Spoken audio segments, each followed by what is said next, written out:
Welcome to an exploration of the life and legacy of Wallace Beery, an old Hollywood icon who was as captivating on-screen as he was controversial off-screen. But how did he get involved in a fatal attack on another actor? And who was the one actor who had the courage to stand up to him on set? Stay tuned to find out the answers.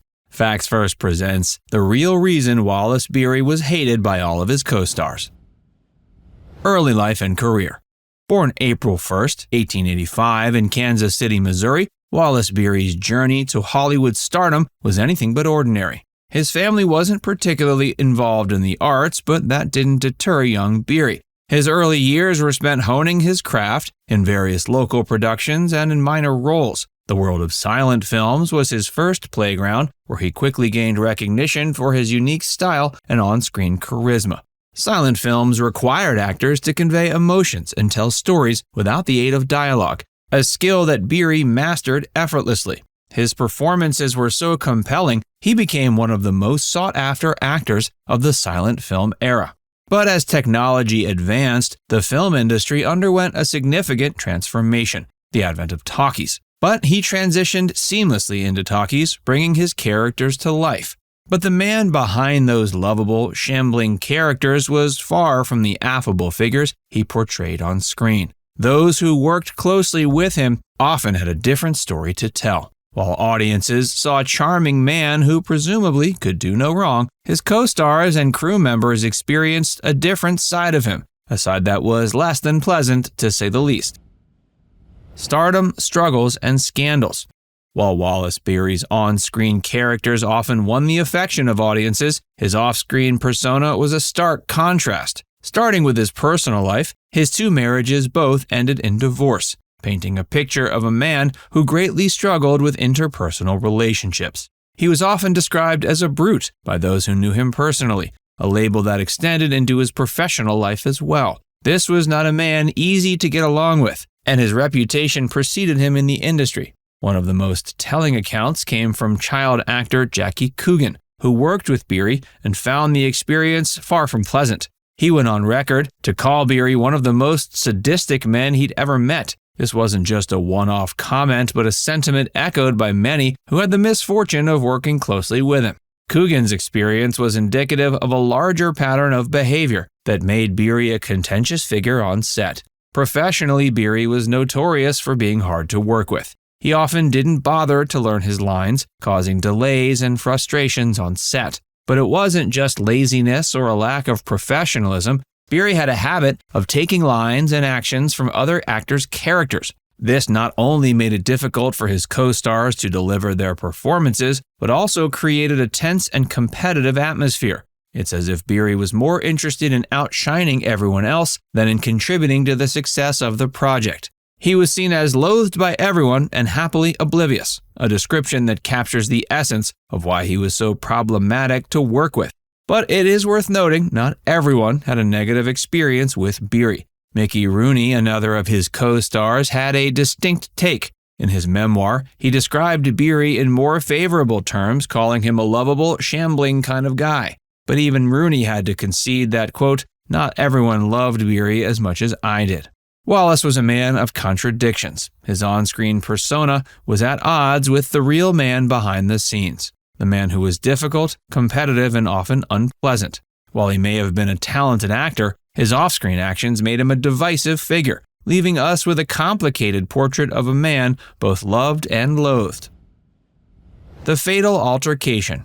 One of the most mysterious and debated incidents in his life is his alleged involvement in a fatal altercation that led to the death of Ted Healy, the comedic actor and founder of the Three Stooges. The incident took place in December 1937 at Café Trocadero on the Sunset Strip. According to E.J. Fleming's 2005 book, The Fixers, Eddie Mannix, Howard Strickling, and the MGM Publicity Machine, Ted Healy was involved in a drunken brawl at the cafe. The book asserts that Healy was attacked by three men: Albert Cubby Broccoli, who later became the James Bond producer, Pat DeChico, a local mob figure, and Wallace Beery. The beating allegedly led to Healy's death a few days later due to acute toxic nephritis, exacerbated by his acute and chronic alcoholism. But it is essential to note there's no definitive evidence in contemporaneous news reports to confirm Beery's presence at the scene. While Broccoli admitted to being involved in a fistfight with Healy, neither Beery nor DeCicco was officially documented as being part of the altercation. The official autopsy also did not name any of the three men, but instead cited Healy's cause of death as related to alcoholism. This lack of concrete evidence hasn't stopped the rumors and speculations, though, from swirling around Beery's alleged involvement. If true, it would add another dark layer to Beery's already complex and controversial legacy. Beery's final act and his legacy.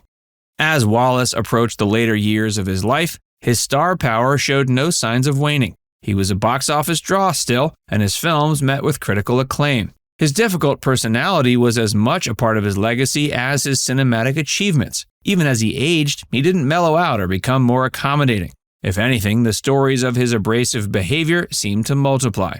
Young actors new to the industry would often be warned about working with him, as his reputation for being hard to deal with had become almost legendary. Despite these challenges, Beery managed to maintain his career, a testament to his undeniable talent and box office appeal. But the tension between his public and private personas became even more pronounced. While audiences continued to love the characters he portrayed, those who worked with him were less enthusiastic. The dichotomy between the public's perception and the industry's experience with Beery became a focal point of discussion, especially as he continued to land roles that seemed at odds with his real-life personality. His life ended in 1949 when he died of a heart attack. His passing was met with a mix of sorrow and relief. Sorrow for the loss of a talented actor, and relief that a problematic personality had exited the stage. Even in death, Beery remained a subject of fascination and controversy. Obituaries and tributes poured in, many of which touched on the complex nature of his legacy. Was he a misunderstood genius or a man who just made life difficult for those around him? The answer seemed to be a bit of both. In the years that followed, Beery's work continued to be celebrated, but the stories of his abhorrent behavior also found a permanent place in Hollywood lore. Books, documentaries, and articles that explored his life often had to grapple with this duality, making him a subject that continues to intrigue us today. He remained a star until the end, but also remained a divisive figure, both admired and admonished. His death did little to simplify the complex record of his life. Instead, it added another coat of hard-to-appreciate paint to the enigmatic figure that was Wallace Beery. From his Academy Award-nominated performance in The Big House to his unforgettable portrayal in The Champ, his on-screen characters have left a striking mark on cinema. So that brings us to the question, do you think Wallace Beery deserved the reputation he had? Was he a misunderstood genius, or did his difficult personality warrant the criticisms? Let us know in the comments section below.